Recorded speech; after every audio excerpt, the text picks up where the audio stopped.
Hey guys, Dave Keller here with Market Misbehavior. I love to ask interviewees what their one chart would be. And that is, if you had one chart, just one chart, besides a regular chart of the S&P 500, as a way to understand the broad market environment, what would it be right now and why? So here is my one chart for today.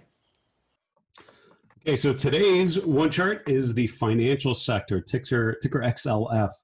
You know, we last talked about the financial sector as my one chart on June 10th, which is right around here. Talk about the importance of the financial sector reaching key resistance. And it was this combination of the 200-day moving average and the 61.8% retracement level, which is a Fibonacci level. So that's based off of the high in February, the low in March. It retraced 38.2% of the way and found resistance. It then got up to 50%, a brief resistance, but then really 61.8% gapped above there, had a down close, and this was right at the 200-day moving average. And that confluence of resistance, the 200-day and the 61.8% retracement level, suggested to me we'd see a sell-off in financials. Certainly happened very, very quickly. In the end, we found support around 38.2%, which is around 2250 for the XLF. So after bouncing off of this resistance, it found support at a pretty logical level. And it was interesting, it was actually the upper end of this gap from late May as well. So a number of places sort of confirming that same level. Here we are in mid-August, and we see a similar confluence of important resistance levels. So just like in June, the same things are in play. We have reached the 200-day moving average, a declining 200-day moving average.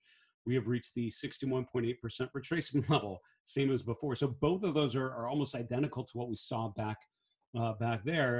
And having said that, we've already seen a bit of a pullback from that resistance. So overall, I think we're going to see a similar pattern to what we saw before, with financials struggling, coming back down. And my sort of reasonable objective would be 2250, which would be back to the 38.2% level, back to the support that we saw in late June and early July. A couple other interesting comments, and this is why it's a one chart. Look at the relative strength, and you can see that since June, that peak that we saw in early June, this is when the S&P hit a peak there in June as well. A lot of stocks did as well. Look at how the relative performance really came off here. So it sold off a lot more steeply than most sectors, most industries coming off of those June highs. And since then, the relative strength has essentially been stagnant. So it underperformed, and then it's been sort of a market performer since then. The relative strength now is testing a new 52-week low. And I think as we continue to see the financial sector roll over, I wouldn't be surprised if we see the XLF make a new relative low as well. So overall, it's setting up as in a similar fashion to what we saw in June. It's testing resistance. It's showing sign that it's failed there.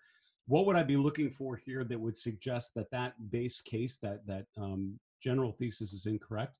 First off, you'd be looking for support around the 50-day moving average around 24. And if it's able to bounce off of there and return back to that previous peak, I think you might be able to see this is more of a buyable dip, expecting further upside from there. That would be number one. Number two is obviously if it's able to rally back and break above 26, which would push it above the 200-day, push it above its previous swing high. I think you'd have to acknowledge that the trend is more positive. The third thing that might tell me I'm wrong is if the relative strength turns higher and we see a return back to the levels that we were there in early June. That would only happen if financials were able to hold up and other stocks, other sectors like tech, consumer, communication services, some of the juicy offense names start to roll over or stagnate a little bit. I don't see that as a reasonable expectation at this point, but one thing the market has told me is that it can be unreasonable much longer than you'd expect. So overall, the base case for the financial sector, the reason why we're highlighting it today is because it's facing a similar resistance conditions that it saw in early June when it pulled back to around 2250. I think I'd expect more of the same right about now. That's it for everyone here at Market Misbehavior. Have a great day.